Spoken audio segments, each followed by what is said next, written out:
Wake up Rafsa, this is happening now. A busy night tonight in the skies over the valley. Right now, the military is in the middle of a big training exercise over Phoenix. For the second night in a row, people are calling the 3TV newsroom, wondering what's happening. And tonight, we have some answers. Karen Brown live in Phoenix now with a look at what's going on out there tonight. Karen? Yeah, you know, Carrie, we've had so many phone calls into the station and the tweets that are coming in, people wondering why these blacked out helicopters have been flying around the valley. And as you take a look at some of the buildings downtown, what witnesses here are saying is that they were actually flying amongst the buildings, and now we know why. In fact, Phoenix PD confirming for us that the Department of Defense is conducting training exercises, trying to get military personnel certified in urban operations so that when they go overseas, they are prepared. Here's what one witness saw. I mean, they were very close to the buildings. They were at different levels. They were at top of it. They would come down to the bottom part of it, you know, or middle way, I guess you'd say. And then they would go back up and they would take off and just fly. Then they would stop and then go again. Wow. And what did the helicopters look like?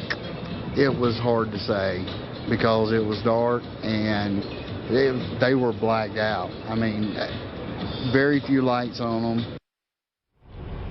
All right, and another live look here. In fact, we can tell you that these exercises will be going on here in Phoenix as well as Tempe, Mesa, and Scottsdale. They will end on the 22nd. This is a nationwide effort, so it's not just Phoenix. But again, folks are wondering what in the world is going on, and now we know. Reporting live from downtown Phoenix, I'm Karen Brown. Now back to you. All right, Karen, thank you very much. Americans would agree that it would be prudent to have a plan to provide for the continuity of government and the rule of law in case of a devastating terrorist attack or natural disaster. A plan that provide for the cooperation, the coordination, and continued functioning of all three branches of the government. The Bush administration tells us they have such a plan. They introduced a little sketchy public version that's clearly inadequate and doesn't really tell us what they have in mind. But they said, don't worry, there's a detailed classified version.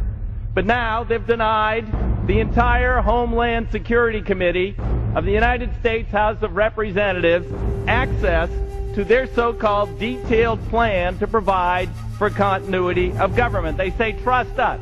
Trust us, the people who brought us Katrina, to be competent in face of a disaster. Trust us, the people who brought us warrantless wiretapping and other excesses eroding our civil liberties. Trust us. Maybe the plan just really doesn't exist, and that's why they won't show it to us. I don't know. Or maybe there's something there that's outrageous.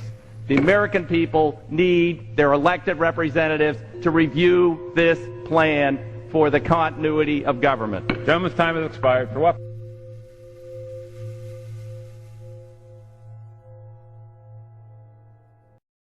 Wake up Rafsa, this is happening now.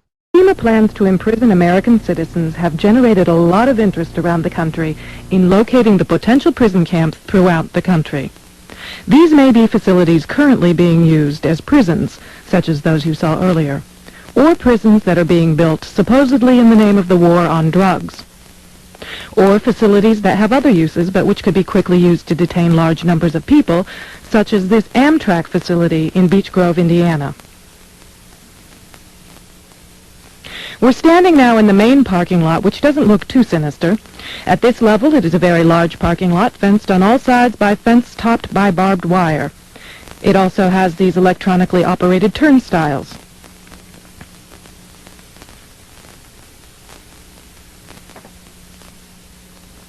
There is also a surveillance camera, just like we saw at the FEMA facility, pointing out to the parking lot, and a helicopter windsock. All of these apparent security measures are particularly unusual here, because this is a very low crime area, and this facility is nothing but an old train repair station with nothing in it worth stealing. In this portion of the parking lot is a brick building, suitable for processing, next to a gate that leads right out to the railroad tracks, and all of this is contained inside a fully fenced area, now 3 layers deep in fencing at this point. This U.S. Air Force train indicates federal and military involvement. Facing the opposite direction, you can see that this area, too, is a very large fenced area with railroad track running the length of the fence and plenty of warehouses.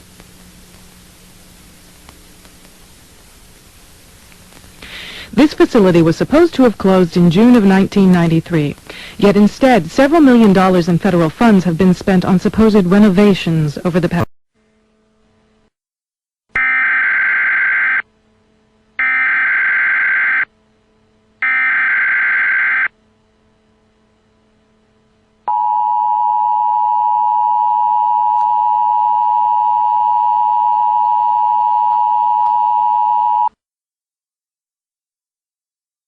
This message is transmitted at the request of the United States Office of Civil Defense.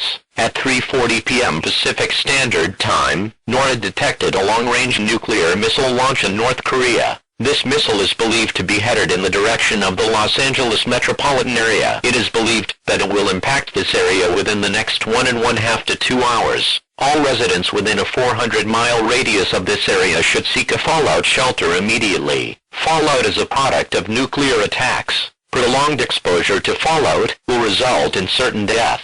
Fallout spreads across large areas approximately 1 minute after impact. If you cannot find a fallout shelter in your area, local authorities will lead you to one. Take a battery-powered radio and all essential supplies with you to the fallout shelter. Tune to 770 AM on your radio for emergency information while in the fallout shelter. Sheltering in place is not advised, as your survival cannot be ensured. In that scenario, President Obama will be speaking on all television and radio stations shortly. All television and radio stations in the United States will now cease their regular programming to carry this special message from the President and to report on the news of this incident.